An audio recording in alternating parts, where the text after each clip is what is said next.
Welcome to Medically Speaking. I'm your host, Dr. Eve Glazier, and joining me again today for episode 2 of our series, A Doctor, a Best Friend, in a stage 4 cancer diagnosis is Julie Saliba Clauer. In our last episode, we heard about Julie's cancer diagnosis, her symptoms, assembling her care team, and her ongoing treatments. Today, we're going to jump right into support systems, and we talked a little bit about friends being your support systems and leveraging their strengths and outsourcing certain tasks. But I'd love to get into a little bit about support systems. I also want to talk to you about how you tell the story of having cancer, and why that's really a secret to me as I've watched you endure and go through everything, that you're not just surviving, but you're thriving and you're living your life. And so I want to talk about the best way for patients, families, and friends to give and receive support that they need. So this is episode 2, Moving Beyond Survival, Living with Metastatic Cancer. Mm-hmm.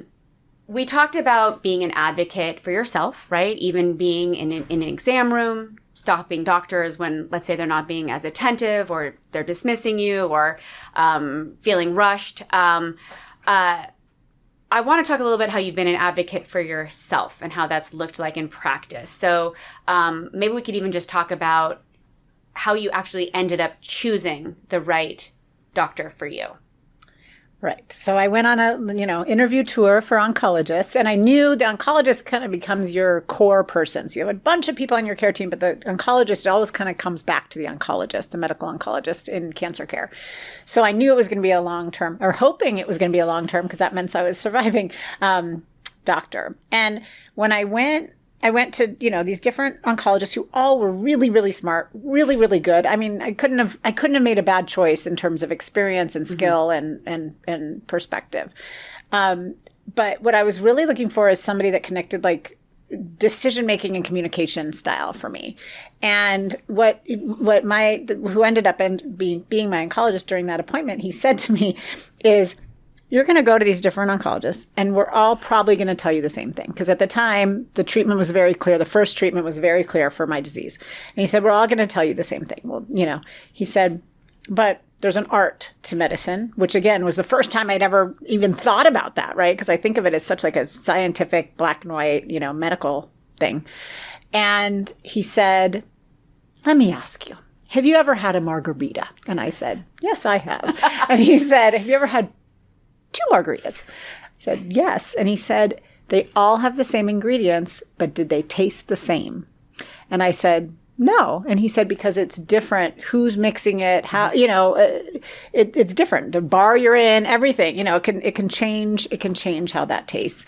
And so all the oncologists have the same tools, but how they apply them can be different. And thinking about somebody who was forward-looking, because it's very like thinking about the treatment right now. But I was thinking about, okay, so if this works, what's next? And I'm kind of always thinking about the next thing. So having an oncologist that would go there with me, and having somebody that would think kind of broader treatment strategy with me, and understanding like how do you learn as an oncologist, and also the fact that he knew I was going to different oncologists, and so he was very open to that. And so I knew that in the course of my disease I probably would want to see other doctors. So knowing that he saw it not as a threat was really important. And so he was the last of the ones I met with, and just connection wise, I knew he was my guy, and it's a vibe. And it's a vibe. Yeah. And I think too, something that you bring in terms of my kind of care as a support person, not necessarily as my primary care doctor, is humor. I mean, we laugh about a lot of things related to this disease, and colorectal cancer, like, there's some things you have to laugh about. There's a lot of potty humor. It's deeply unfunny. Yeah. And hilarious. But I think, finding the absurdity in certain moments, yes, I think it's important. And he had that levity that I really wanted, because he's obviously a very serious doctor, but having that levity. And I thought when I met with everybody, is this somebody that I'd want to have a conversation with if I was in a tougher spot? Yes. And the vibe came through. And it's also how because you've talked about, right? I mean, there are sets of tools, right? Right. The art of applying them over time, and then also how you talk about how you're going to use Yes. the tools. And I think for you, and I mean, acknowledging that we've talked about this, right, that these are fingerprints, right? So there's no recipe, but then also this constant communication and having a dialogue, right? Finding someone you can have a dialogue with. I would say that applies to, you know, whether you're there for a routine physical with a physician to having a chronic illness, but the dialogue. Yes. Having someone willing to have a dialogue with you. Indeed. And understanding too that all doctors and even the discipline, the specialties are different, right? So I'm sure that doctors understand this, but as patients, you don't think about like, you know, somebody goes into surgery or someone goes into radiology because they have a certain kind of interest and it fits with their personality and approach to things. And so you end up getting kind of these subspecialties that have specialty, you know, kind of communication styles too. So I thought it was funny. My liver surgeon, who I love and adore, at the time I first met with him, and he was like an absent-minded professor. I'm going in talking about this major surgery, and it was kind of, you know, he was like not making eye contact, and I was having trouble asking him questions. And I came back to my oncologist and I said, I mean, he really knows what he's talking about, but it was really hard for me to talk to him. And he said to me, "You're not going to him because he's a good communicator. You're going to him because he's a good surgeon." And at the moment I went, oh my gosh, he's right. Like when you're in surgery, you're under, like you're not having a conversation. So having a good, you know, conversant surgeon isn't as important as a medical oncologist or a PCP or, you know, primary care doctor or obstetrician or somebody that you're having to have a lot of dialogue about different things. So I ended up, I told you about this, and I met with him multiple times before I actually ended up having my surgery. And I always felt like he was just like tough to talk to, right? And I like to connect to people. And my dad always is telling jokes, and he wasn't totally getting my dad's jokes. And, you know, so I had told you this and my sister this, and you guys came the day of my surgery. And so you're in the pre-op. We're in the... Wait, tell everyone about the shirt that you were wearing. What? On your liver surgery. I have had two, and I don't remember first whether. one? Oh, chopped liver? Yes. Yes, I was wearing a chopped liver shirt. Yes, I have a picture of you and I with me with my chopped liver shirt, I think. And so you guys were there. We were in the pre-op. I'd never, you know, like, it was this big, scary surgery. Yeah, it was your second. Yeah. And I had told you all, I think the surgeon's really qualified and really good, but he's not the best communicator. He walks in, he's all chatty and laughing and everything. And you two are looking at each other going, he seems to be communicating fine, you know. And then after that, and I've since had another surgery with him. And he also, even when I had lung surgery, 8 months later, I had lung surgery, and he put me on his rounds. So he actually, my liver surgeon's coming through and meeting with me every day just to check in. Yeah. And he was the most compassionate, wonderful, kind of easy to talk to person. And what I realized is he didn't like being in the clinic. He's a surgeon. So when we were in pre-op, that was his space. So putting him in the operating space, it was like that. It was his comfort zone, and which is great because that's what I wanted him to be comfortable is in the. So I think also just understanding that, like, again, doctors are humans. And so understanding the context and understanding them as human beings, I think, can be really helpful in care, it's helpful too. for you, hopefully, because, I mean, in my mind, I'm like, gosh, I wish she had the insight to be like, hey, I don't do as well when I'm in clinic as I do in the OR. That's why I'm talking like this. Yeah. But no, and, very few people have that insight, including myself. But as usual, you're incredibly generous and understanding. However, I will say that then your compassion and your humanizing of him helped you as well. Also, I've noticed you've done this with a few of your physicians and care team members is not altering, but just amending your expectations, right?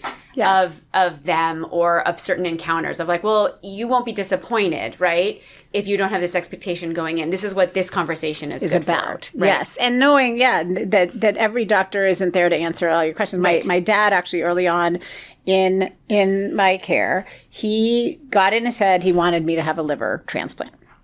And at the time, they weren't doing liver transplants on colorectal cancer patients. But he wanted me to have a liver transplant. And my liver surgeon actually is a transplantist, right? Mm-hmm. So we had somebody that is knowledgeable in this area, and we talked to him about it. And he said, we can't do that for her case. Every time we went to the hospital, my dad would tell anybody, Like, okay, so I want to talk about liver transplant. And it literally was like, I mean, I feel like the valets, he probably had that conversation at the hospital because he was so focused on it, and he had in his head, this is what he wanted for me, and he felt like that was the path to cure. So we were speaking with an interventional radiologist, and it was the doctor and then his nurse practitioner, who I call the handler, because usually the doctors have a handler that's there to help trying to, kind of navigate things with you, which is great.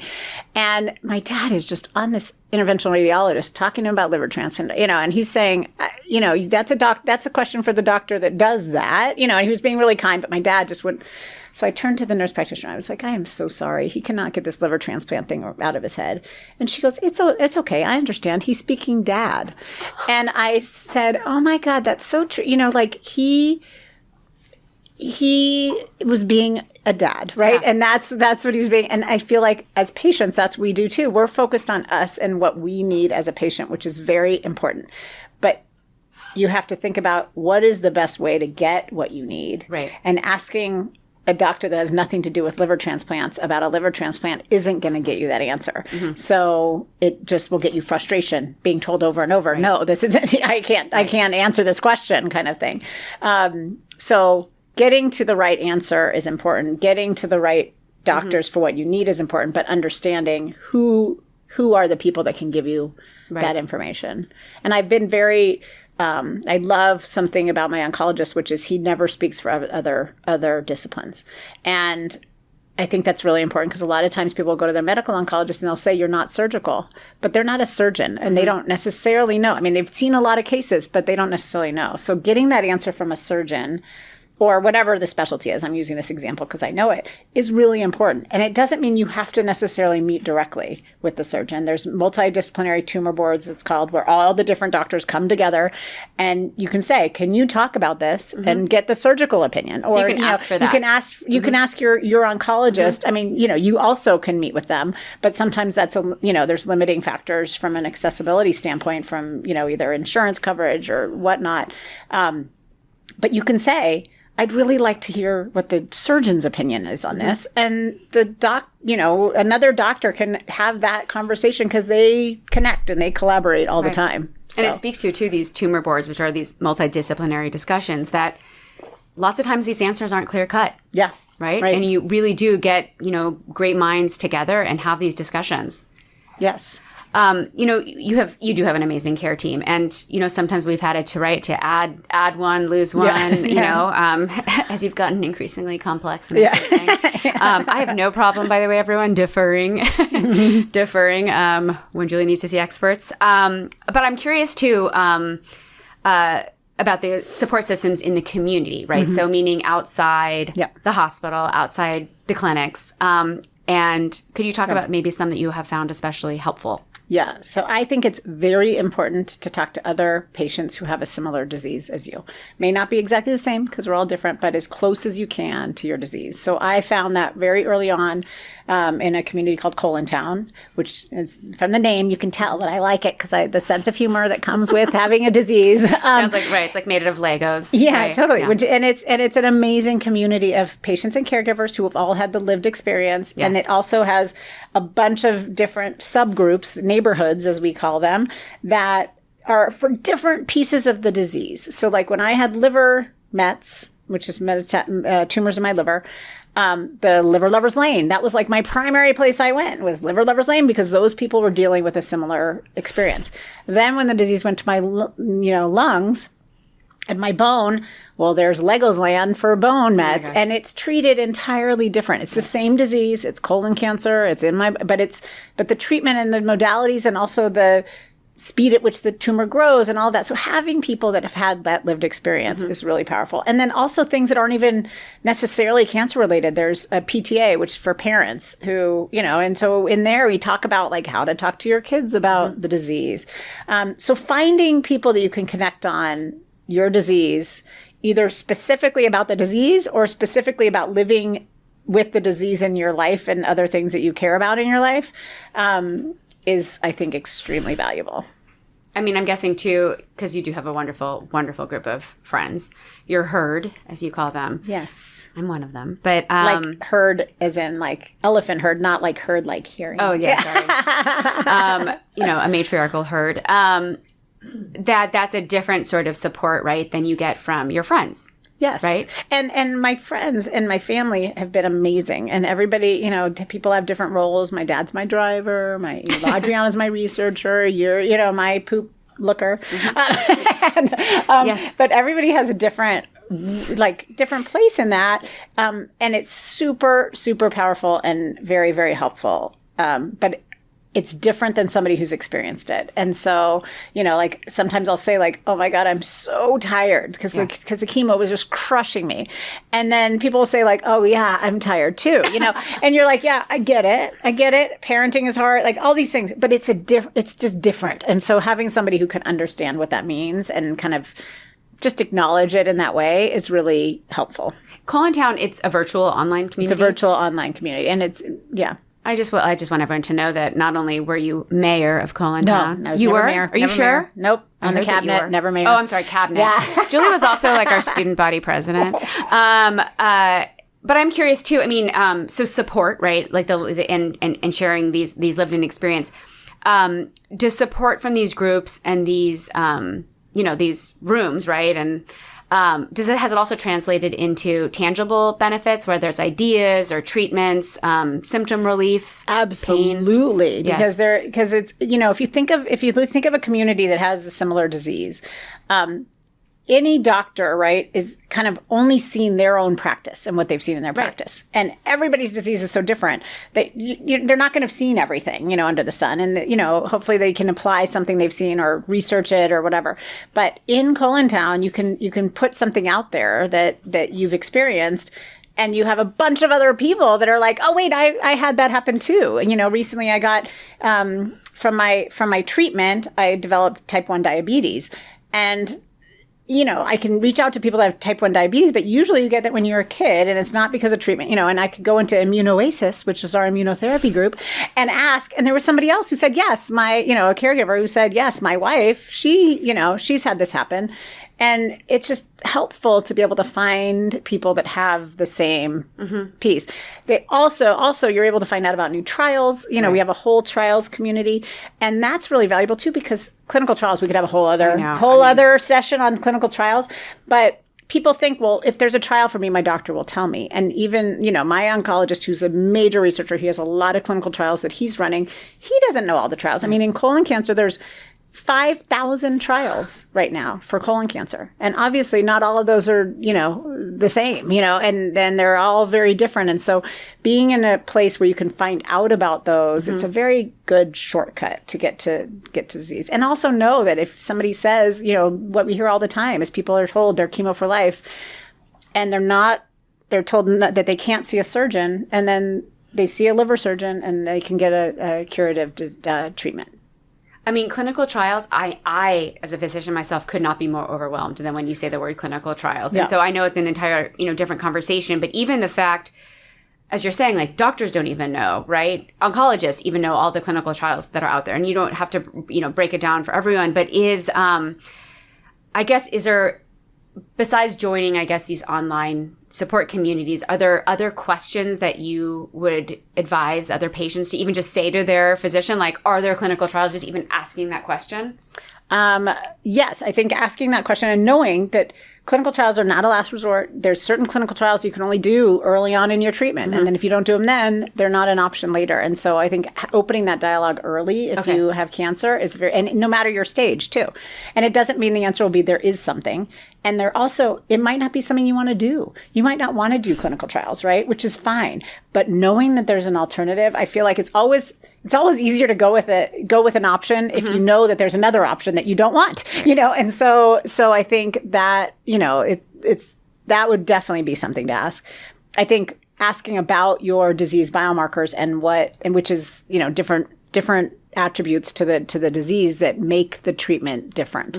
So is there anything that now or later could affect my treatment? Because there might be something that right now isn't something, but in the future it could be. And then you have time to potentially, understand it.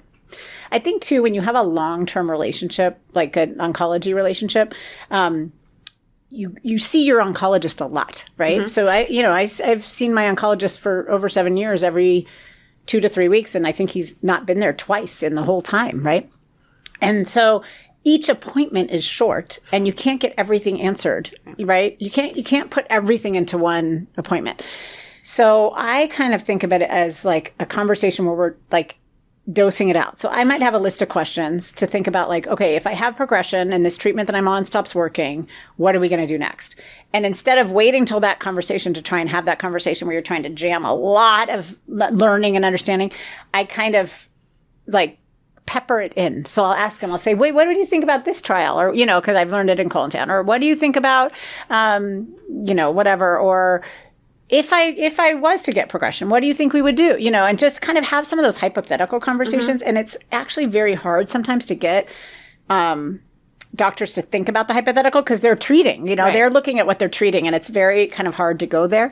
But I think if you can go there, then it helps, like, me at least kind of direct my understanding, so that then when I'm getting all this information and people are throwing a lot of things at me and I'm learning a lot about different options, I can kind of filter them out a lot easier because I kind of generally know my path. I might not know the exact path, but I at least generally know it. So I think using those appointments where you don't have something acute and significant to talk about is the exact place to put there's things that I'm like, I have this question that I've had for 2 years and it's actually not extremely important because I've put it off, but I have some time. Why don't I just ask him and pick his brain right now? Because we're, sitting and he's asking me about, my symptoms. It's amazing. It's such good advice, but it's also this ongoing dialogue that you've really committed to. And they're learning about how you think about things too, and make decisions, which is very important because right. then when it comes time to make a decision, that they have a sense of how you right. Or we're circling back to remember when we started talking about this, and now we are here. Yeah. I wanted to transition a little bit to a topic that resonates deeply with me. As you know, I am a doctor, but in real life, to use your expression, I'm just a woman sitting across the table from my best friend, wondering how I can be most supportive and say the right things to you over time, make you more comfortable, take things off your plate, and be there for you in all the right ways. And I'm sure this is very obvious to you, but I have to be honest with myself and say, I know that I've always hid behind my job of being your doctor, right? It's been much, much easier, than probably being your best friend. I love hiding behind being a doctor.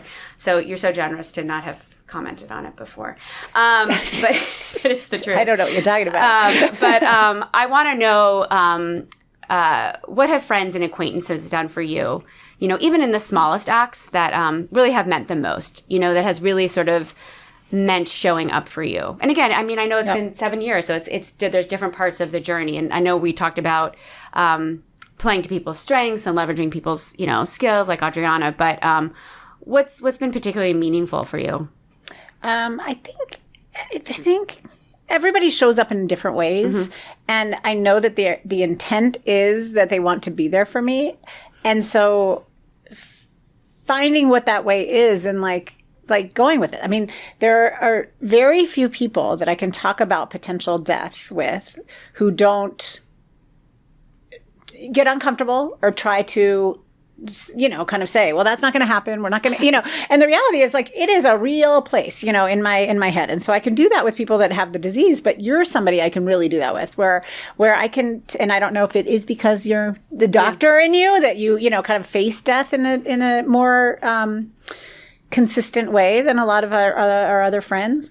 But I can say something to you and you don't take it as she's being negative. She thinks she's dying, she's doing, and I think that that's really important because all of those feelings, like I'm not giving up when I talk about those things, but I understand why it makes people uncomfortable. But to have somebody you can do that with is really helpful, because I know I'm not dying tomorrow, and I know, but I still have these thoughts, and it's still important for me to kind of talk about it. I texted you recently. I texted you and my sister, I want this poem read at my funeral, and you guys were like, okay, whatever.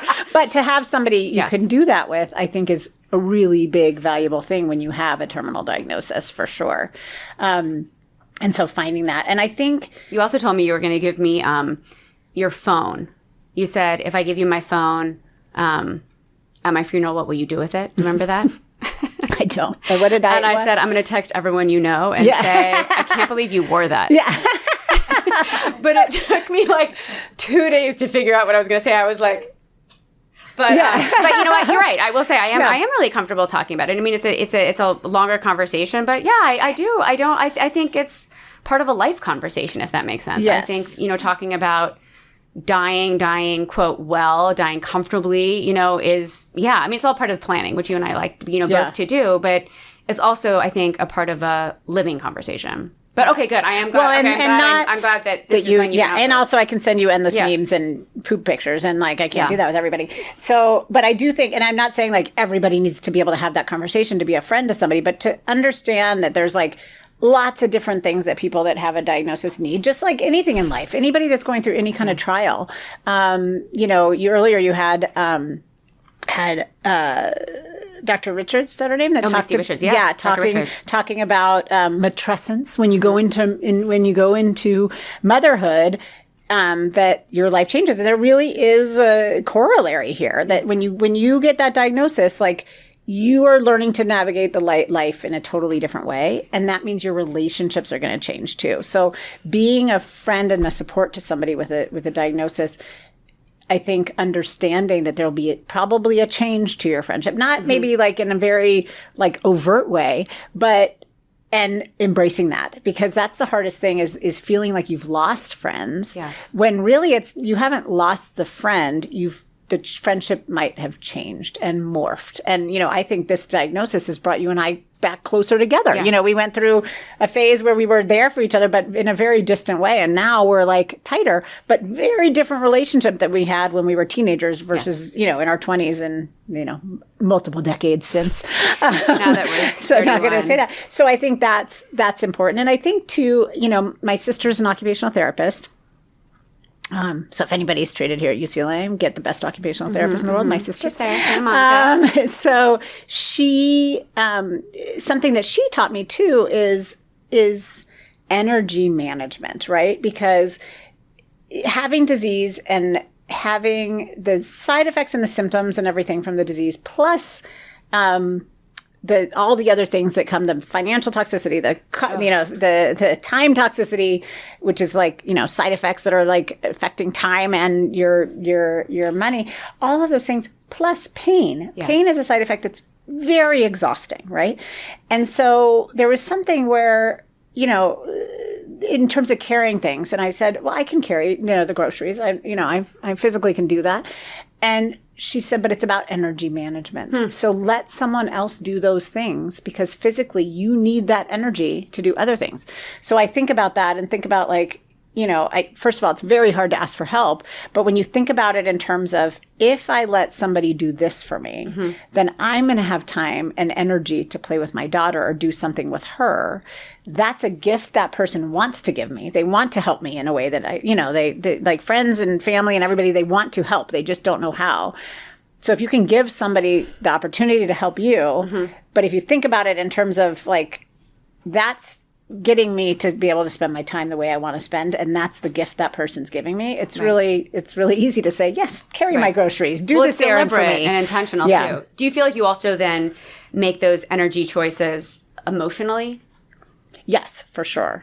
And I think I haven't been a good friend since my diagnosis, because mentally it's so taxing and it's so emotional and so hard that I'm not, like, I miss birthdays. I don't write the thank you notes. I don't do the things that I used to do.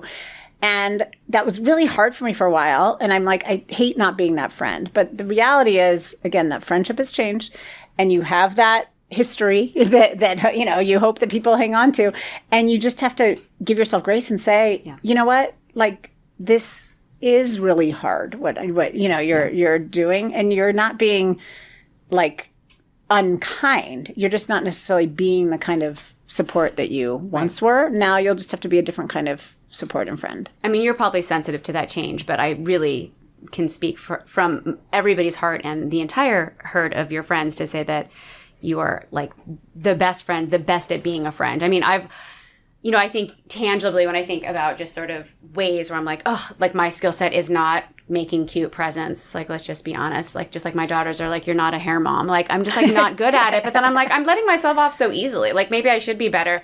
I like think about the times you've been in the hospital.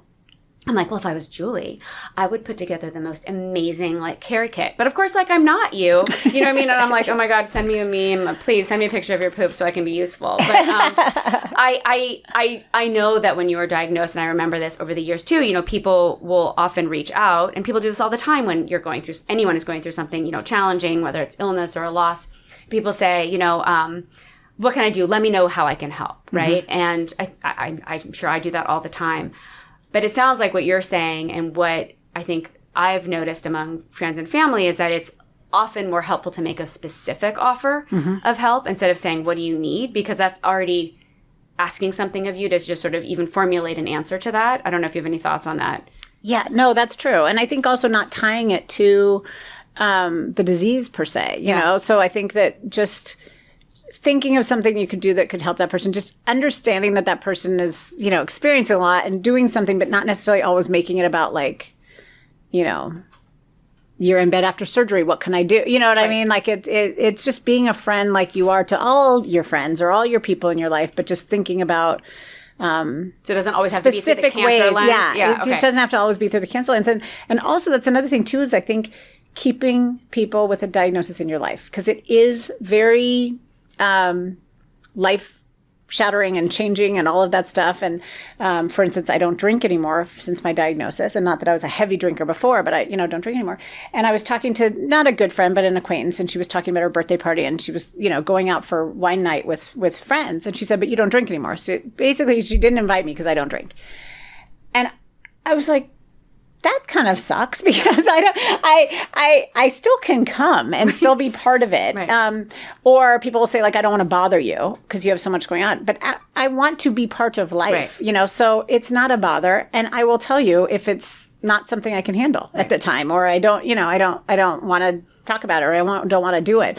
But I think keeping the invites coming, and I think that's true for anybody. Like if you're going, if you've gone through a divorce or you've gone through a major life change, thinking about that friend, that your relationship might change, but still embrace them in your regular everyday, because they care about you, you know, and give you and the what's option happening of how you want to respond to that. Right. I don't need to talk about all the heavy things in your life. I just want to talk about your life. About it. Right. What do you come to the wine drinking party, and you're like, let me tell you about my last liver surgery. Yeah. Totally. This does remind me, and a few years ago, you've said this, and you shared that you were just really committed to making memories, right? Mm-hmm. So even in the face of a potentially terminal diagnosis, you were like, yeah, but I'm committed to making memories. I'm like, say it to me again. Keep telling it to me. Tell me more. Committing to making memories? Yeah, like you're like, I'm making memories every day. Yeah, I think, cancer, obviously, I wouldn't say like, I'm so glad I got cancer, because I'm definitely don't feel that way. But I do have a thank you cancer list for all the things that have happened to me that wouldn't have happened if I didn't have cancer. Right. So, and whenever I'm feeling really frustrated with it, I go back to the list and say like, let me look at the list. Let me come up with something else to add to the list. Right. And there always is something. There's always something that I'm appreciative for cancer. And it kind of disarms it as like an enemy a little bit. Mm-hmm. But one of those is that it's making it helps me like focus on the things that matter and getting rid of the little stuff, and not, don't sweat the small stuff is absolutely true. And you have to just say like, and also not being as much of a perfectionist as I was, like, okay, so I'm not able to pick her up and dance with her, but we can still have a dance party and, whatever. And just kind of adjusting to say, how do I make the most of whatever I'm capable of doing at the time. At one point, from radiation in my arm, because I have a tumor in my humerus, which is not humorous at all, by the way. Not funny. And I literally lost 85% of function in my left arm for 2 years, as you know. You saw me through those years. And so my occupational therapist asked me, like, what is your goal with your hand? And I was like, to braid my daughter's hair. Like, because that's just like something that's such a big part of motherhood for me. And what I realized during that time that I couldn't braid her hair is what it gave me is the chance to like make other memories and focus on other things I could do that I might not have, like teaching her how to do her hair as an example, that, and showing her how to do a ponytail and those kinds of things that I would have wanted to keep that for myself, but instead it created this new memory that I got to have with her. So, and I think too, planning, I have a friend who's a colon cancer patient from Colontown who is a comedian, and I just saw her set recently. She's very funny. And she had in it putting a date on your calendar, like a far off date, pick something in the future and put it on your calendar and put it in there. Because I think for a long time too, I was scared to plan and scared to plan ahead. And you're kind of living in these 3-month increments because that's your scans. And so you don't want to book something. And also I'm a commitment person. So I'm I want to be able to do it if I say I'm going to do it. And I just had to let that go and say, look, plan it. And if you can't do it, assume you'll make it. Assume you'll make it. And if you can't, it's okay to say, I can't do it. It's not because I'm intentionally flaking. It's because I physically I've had, I was supposed to meet my girlfriends on a girls' trip one time, and I ended up having surgery the week before. I didn't know that when we planned it. And of course, nobody was like, I can't believe you didn't come. They FaceTimed me from the trip in the hospital room. It's an exceptional perspective, but I really think it's also this quotidian or daily perspective, which is that and this is why it struck me so much when you said it, and I think about it every day in my own life, which is that, look, we can either think of it as we're declining and deteriorating, over our lives, or no, it's the focus on today, whatever, 2 months, 3 months, but you're no, I am making memories. This is my life. Yeah.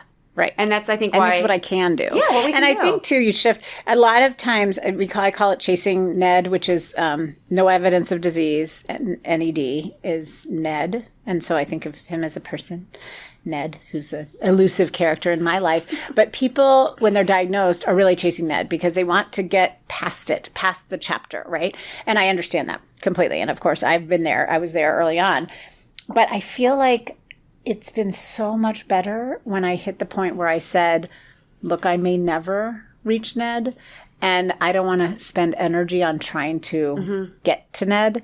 I want to spend energy on wherever I am and whatever I'm doing. And if NED never happens, if I could live like this and continue on like this with the cancer in the car and never kick to the curb, it's okay because I can do this. But if you focus on an end and you're I need to get to cure, then you waste all the time in the process. Right. And again, some people's diseases are that it's not as elusive. In my case, it was very unlikely I was going to reach it.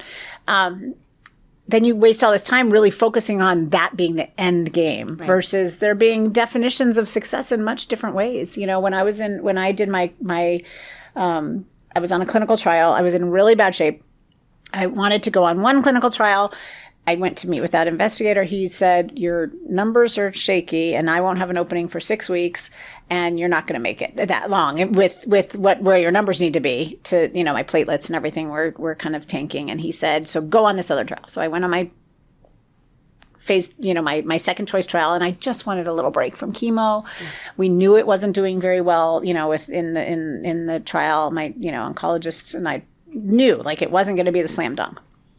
So I went on it, and I just wanted 3 months of just not putting, chemo in my body consistently and letting those things recover so that maybe I could do something else treatment-wise in the future.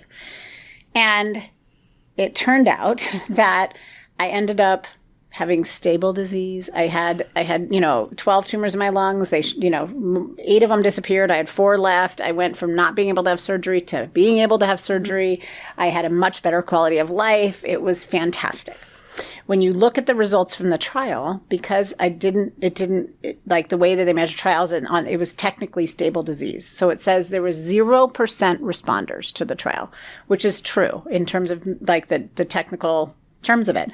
But for me, it was a roaring success. So I'm sitting there on this trial and I'm watching it. I went to ASCO GI, which is the big oncology conference for GI, which is gastrointestinal cancers. I'm watching her present this failed trial because it didn't meet the endpoint. And I'm sitting there still on it saying, but it saved my life, So having the definition of success for you that works for your disease, I think is super important because obviously trials need to measure what they need to measure, and they need to look at things holistically across the board. But if you go on a trial, you go on a treatment, have your definition of what you want to happen from it. And it might not match what actually, the data says, because the data is looking at something different than what you might care about. Which really speaks to as well, how do we define what is a successful day? Right. Or in quality of life, that it isn't just numbers or it's not statistics.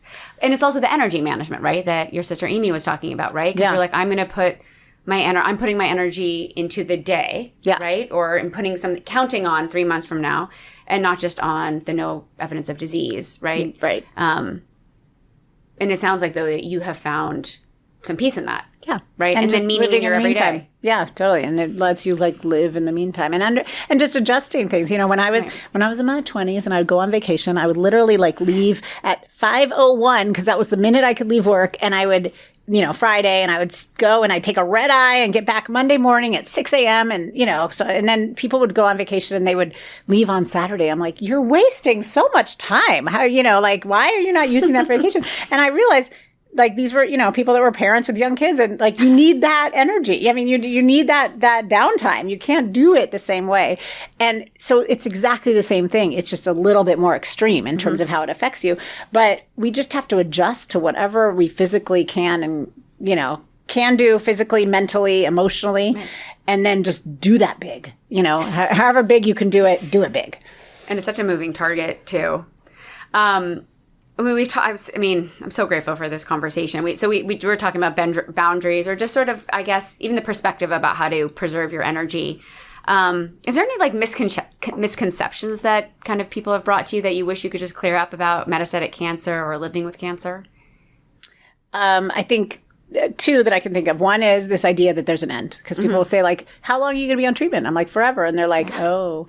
And then they'll say, well, then it must be an easy treatment because I, had breast cancer and I couldn't have done that treatment for longer. And I was like, no, it's the same. I know it wasn't supposed to be this long, but there's no other option. We just got to keep going. So that, and understanding, there's not necessarily an end for everybody. That in terms of treatment. So that's one. And then two is how you look does not equate to how you feel. And so, people and I like the fact, right now you can see I have a lot of hair. I've gone through phases. We could do a whole journey of Julie's hair. We could do a montage. And when I've had hair challenges or, things that are physically out there, I feel like there's more sympathy. And also, I kind of hated it because I'd go into the world and feel like I look like I have cancer, Whereas now I go in the world and don't have that, which there's a plus side to that. But then you don't necessarily get the sympathy that you're, you're having. Acknowledgement that you're just going through everything. And so kind of that whole thing that you have no idea what other people are going through, I think is true for this and everything else. So when you see somebody in the grocery store, give everybody grace, if they're being grumpy or whatever, because you have no idea what's happening on the inside. No idea. I think about that all the time, actually. Okay. Is there anything that you want providers to know, what we could do better? I mean, we've talked a lot about, you have so beautifully humanized us as providers, but anything I think around this part of communication. You and I have talked about, for example, ideally having, teaching med students, right, about, communication. But what would you want them to know? I think being honest with them and yourself, right? But being honest with the patient about what you know in a way that still instills confidence, So it's not like, well, I have no idea, but providing that kind of confidence, but acknowledgement that it's not the end all be all, because I think that's where people kind of get into trouble, is where they act as if they're all knowing, and you're like, but you don't know if this is going to work. Nothing, right. And no, anything's going to, we don't know, right? Because everybody's different. So that'd be one. And I think,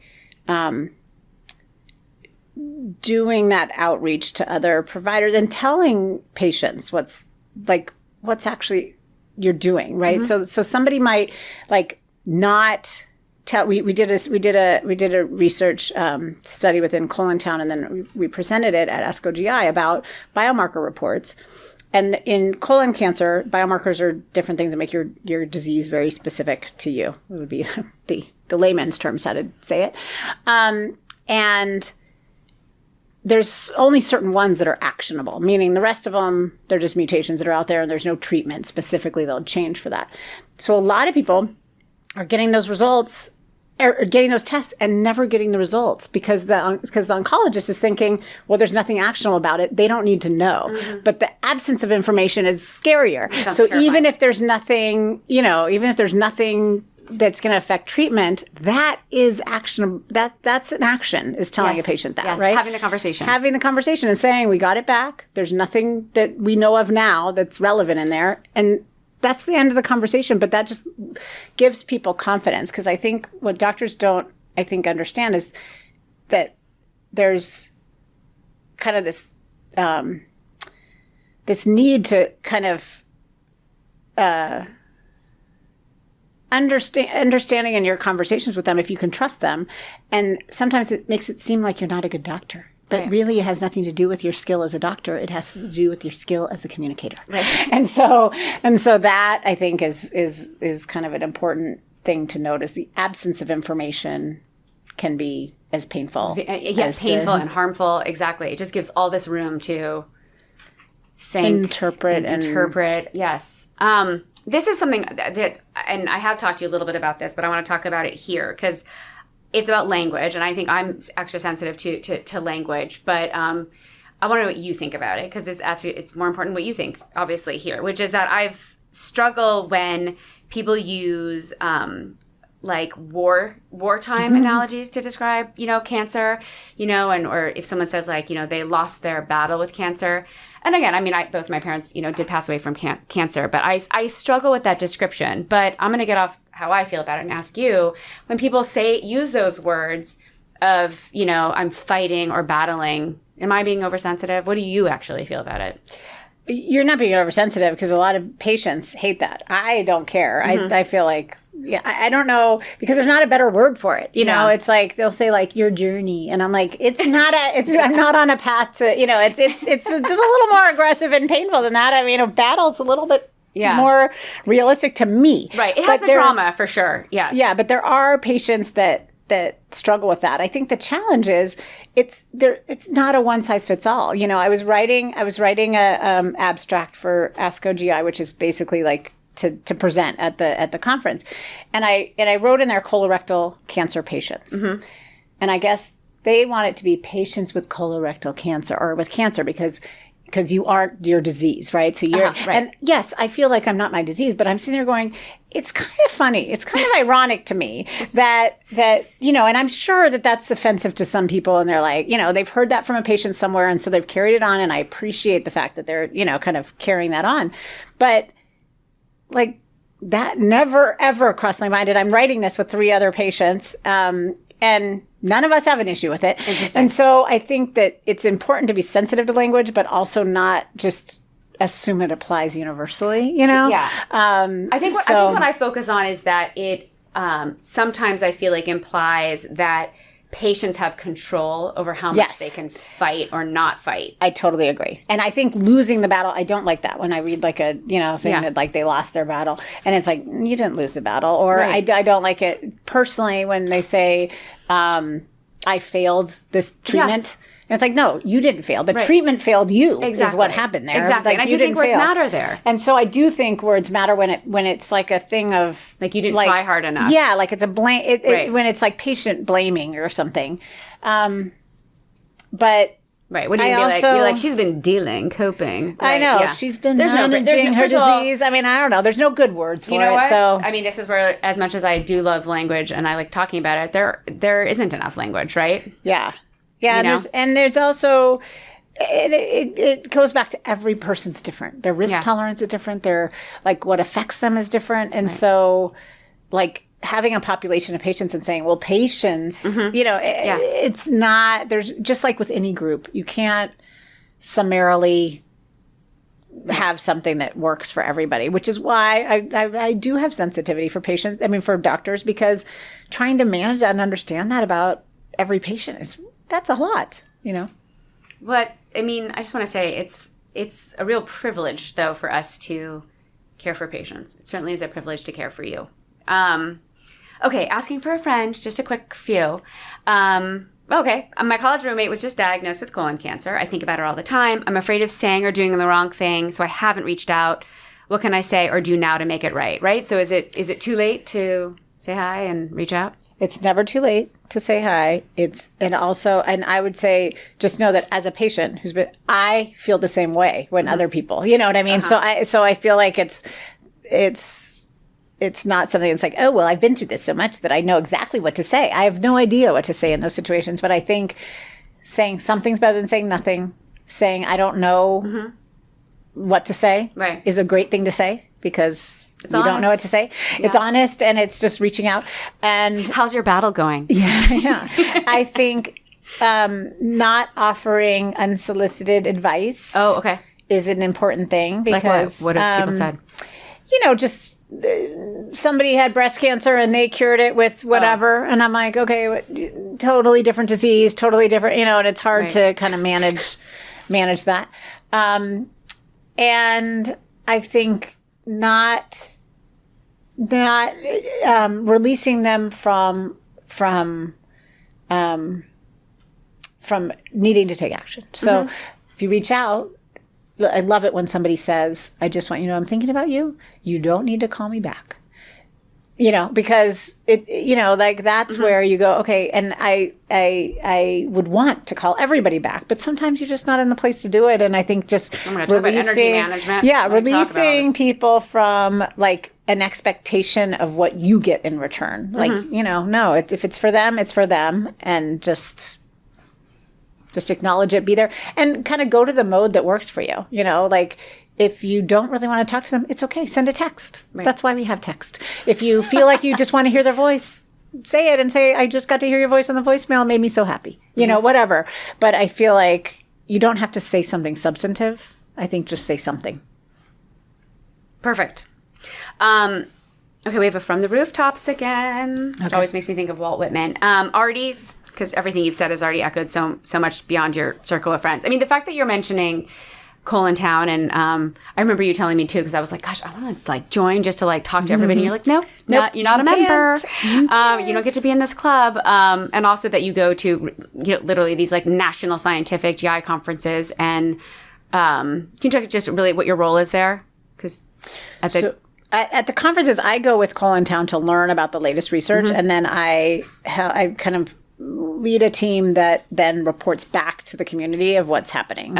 Amazing. But then also have had the privilege to be able to have some treatment kind of and patient perspective posters that I've been able to present. Have you been presented? Has you have a patient been presented at a conference? Been able to present posters, yeah. Amazing. Well, and there's some things that doctors learn about through Colontown. Like there was something that recently in terms of again the margarita analogy, where there's an ingredient where some people do something different in the care, and other doctors don't even know that that's an option. And so we as a patient community can raise that so that doctors then know, oh, I could do that. I didn't even know, because it's not something that's necessarily something that's written out in terms of guidelines. I mean, that's the best part of science. Yeah. Anything else that you want to shout from the rooftops, though, about you, yourself, being a parent, being a patient, all the above?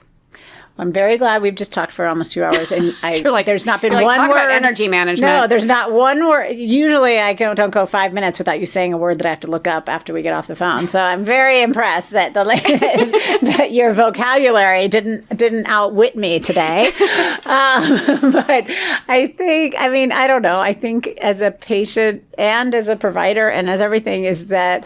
It is something that's being brought into your experience as a human, and to find your people and be that human, basically, and don't be the disease. You've taught me so much about giving grace to not just you and my patients and myself, but also other people.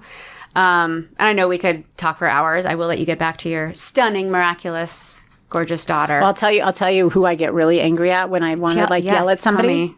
Is the automatic voice people. So when like it'll say something and I'm like, no, I don't want that, and I like let it out because it's not a real person. You're supposed to turn you're supposed to turn into Liam Neeson and just keep saying agent, representative in his voice. That's what I do. I know, but if you want to yell at somebody and you feel because they actually answer you, yes, but they're not they're not a real person. It's a good one to yell at. Okay.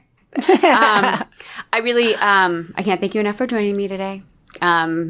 I mean, again, for your time, your wisdom, your generosity.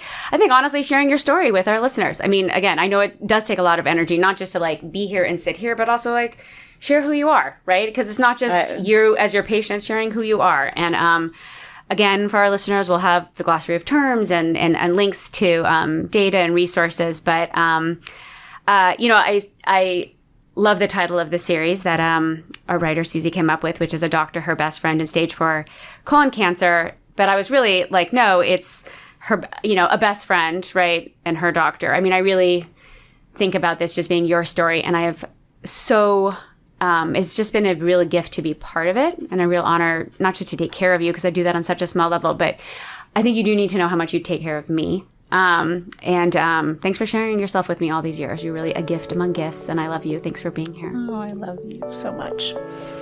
Okay, we get to turn it off now.